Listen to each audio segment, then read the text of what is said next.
ანაკლიაში ჩერქეზული დღეები დაიწყო. ანაკლის ცენტრში რუსეთის იმპერიის მიერ ჩერქეზთა წინააღმდეგ განხორციელებული გენოციდის მსხვერპლთა მემორიალი გაიხსნა.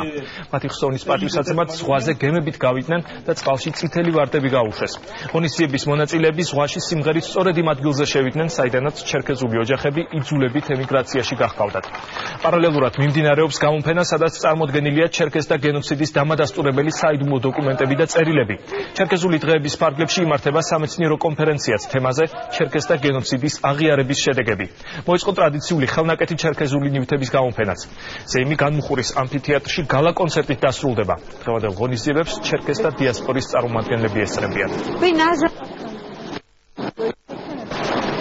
ეს ერქმევა თავის სახელი იმ წარსულს, რომელიც ჩერქეზეთმა მთელმა კავკასიამ ერთად გამოიარა და წარსულის შეფასება არის მნიშვნელოვანი მომავალისათვის. 150 წლის წინ რუსეთმა დაიწყო თავისი აგრესიული იმპერიალისტური ჟლეტა, თავისი იმპერიალისტური ეთნიკური წმენდები, რომელიც დღემდე გრძელდება კავკასიაში. გენოციდის აღიარებამ იმპულსი მისცა ქართველებისა და ჩერქეზების ურთიერთობების ახალ ეტაპზე გადასვლას. ანაკლი არის ის ადგილი, სადაც 10,000-ობით უიმედო ჩერქეზი რუსეთის ხელისუფლების მიერ გასახლებული ტოვებდა კავკასიას.